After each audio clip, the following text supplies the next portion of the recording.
Olá, somos uma sociedade em busca de controle. Quase que de forma obsessiva, as pessoas estão buscando viver numa relação para com a vida, para com as pessoas, para com o dinheiro, para com a empresa que trabalha, numa relação de controle, de domínio. Como se nós de fato tivéssemos algum tipo de controle em nossas mãos. Hipoteticamente, nos foi dado isso é desde a criação, alguma autoridade. Deus nos deu autoridade sobre a natureza, quando ele diz para Adão que ele dominaria sobre a natureza, mas isto tudo vinculado à soberania de Deus. Quando o homem peca e ele rompe com essa relação íntima com Deus, essa condição de domínio ela desaparece. E o que nós temos, na verdade, é uma falsa sensação de controle e de domínio, porque de fato não o temos. E esse texto que eu vou relatar agora para vocês em Efésios, capítulo 1, versos 21 e 22, nos traz um entendimento mais claro do lugar de Cristo na nossa vida, na história da humanidade, na história da nossa família. Preste atenção nesta declaração bíblica. Acima de todo o principado e poder e potestade, domínio e de todo nome que se nomeia, não só neste século, mas também no vindouro, e sujeitou todas as coisas a seus pés e sobre todas as coisas o constituiu como cabeça da igreja. Esse texto vai falar sobre a supremacia de Cristo, sobre o lugar soberano em que Cristo ocupa na nossa história, na história da humanidade e, consequentemente, na história do seu casamento, da sua família, dos seus negócios. Ele tem a supremacia em suas mãos. Diz a palavra que todas as coisas foram sujeitadas a ele. A Bíblia diz que todo o poder foi dado a Jesus nos céus e na terra. O tema de hoje é domínio eterno. Todos nós temos, como dizia agora há pouco, uma necessidade de controle. Estamos buscando domínio e controle sobre as coisas.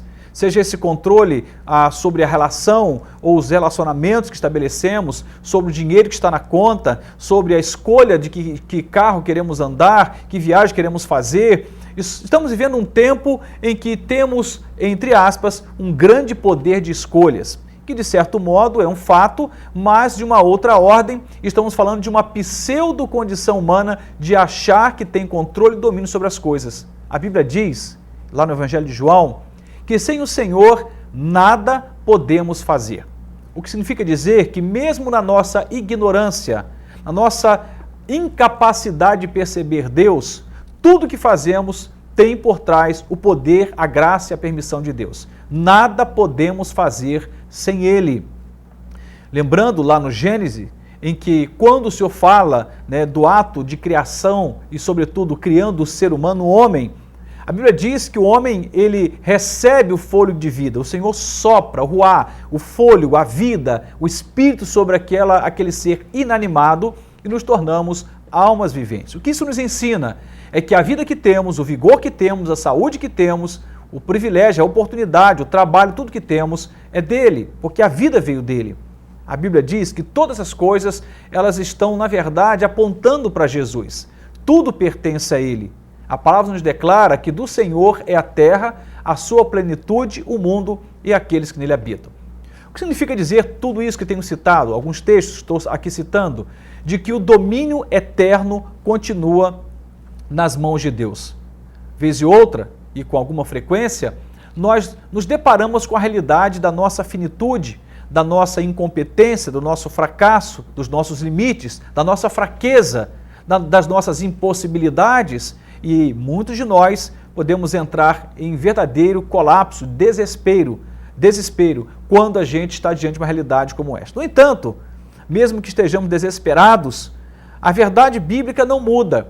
O Cristo anunciado pela palavra é o mesmo ontem, hoje e eternamente, e a Bíblia diz claramente para nós que Ele tem tudo em suas mãos. Todo principado, poder, potestade, domínio está debaixo da autoridade e do poder de Jesus. Significa isso, de que mesmo que eu e você, chegando a essa conclusão de que não temos controle sobre nada, podemos remeter a nossa vida ao Senhor. remeter o nosso casamento ao Senhor, nossos filhos ao Senhor, nossas decisões ao Senhor, remeter nosso ministério ao Senhor, remeter nossas emoções ao Senhor, nossos pensamentos ao Senhor, entendendo que Ele tem domínio e o domínio dele é eterno. Pelos séculos dos séculos, Ele continua sendo o Senhor dos senhores, o Rei dos reis. Como é desgastante, como nos incomoda quando estamos diante de uma realidade em que o que se declara naquela realidade é a nossa impotência, a nossa incapacidade. Por um lado, eu diria, esse é o fundo do poço. Por outro, uma oportunidade ímpar, singular, de buscarmos a Deus e de descobrirmos na pessoa de Cristo, nessa supremacia do Senhor, uma resposta, uma saída, um milagre. Ele é o Deus do milagre. E Ele continua insistindo nessa tarefa eterna de nos amar, de intervir na nossa história, de nos abençoar e de exercer sobre nós esse domínio. Não é o domínio que subjuga, que massacra, que maltrata, é um domínio que cuida, que ama, que protege, que faz prosperar, que faz a gente sonhar, andar para frente. Muitos de nós não queremos estar debaixo do domínio do Senhor, mas é o domínio do Senhor que faz a diferença. Um salmo muito conhecido, o Salmo 91, a Bíblia diz que debaixo desse esconderijo do Altíssimo, nós encontraremos descanso. Quando estamos debaixo da sombra de Deus, nós encontraremos descanso. Nossa vida começa a prosperar. Teremos guerras, batalhas, muitas. Vão cair alguns do nosso lado, outros do outro lado, mas nós não seremos atingidos. A palavra diz que o Senhor dá ordem aos seus anjos a nosso respeito. Ele diz claramente para nós que nos colocaria no alto retiro, nos protegeria, mas é preciso que eu e você estejamos debaixo da sombra do Altíssimo. Em outras palavras, debaixo do domínio eterno de Deus.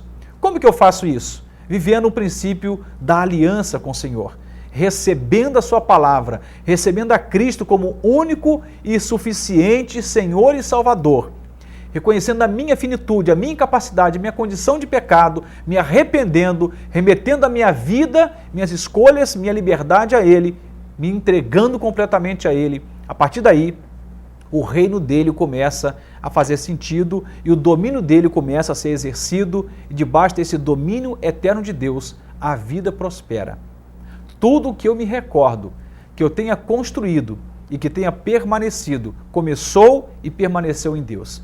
E tudo que nasceu em minhas mãos, como fruto do meu desejo pessoal e que foi mantido pela força do meu braço, em algum momento desapareceu.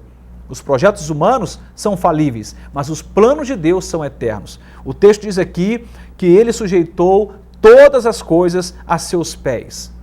Parece, quando lemos grosseiramente o texto, de que estamos falando de uma tirania. Não é isso. É de um domínio eterno, pautado em graça, em amor, em misericórdia. É só lermos o resto da Escritura Sagrada e vamos perceber que o domínio eterno de Deus tem tudo a ver com cuidado, com serviço, com amor, com proteção, com prosperidade, com paz, com alegria e muitas outras coisas que fazem parte do reino de Deus.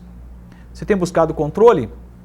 Quero te recomendar não mais fazê-lo, mas buscar de joelhos dobrados, coração quebrantado, submeter-se ao Senhor e deixar que o domínio seja dele, que o controle seja dele, que ele exerça soberanamente a vontade perfeita, boa e agradável dele na sua vida. Porque os planos de Deus não podem ser frustrados. O meu desejo é que você possa viver nessa dimensão e que esse Deus que não muda, que esse Deus que tem todo o poder nas mãos, que sujeita tudo a ele e que exerce domínio pautado em misericórdia e amor, possa amar você, cuidar dos seus planos e sonhos, possa conduzir a sua vida e família, possa conduzir seu ministério, seu coração, seus pensamentos, suas escolhas. Deus te abençoe em nome de Jesus.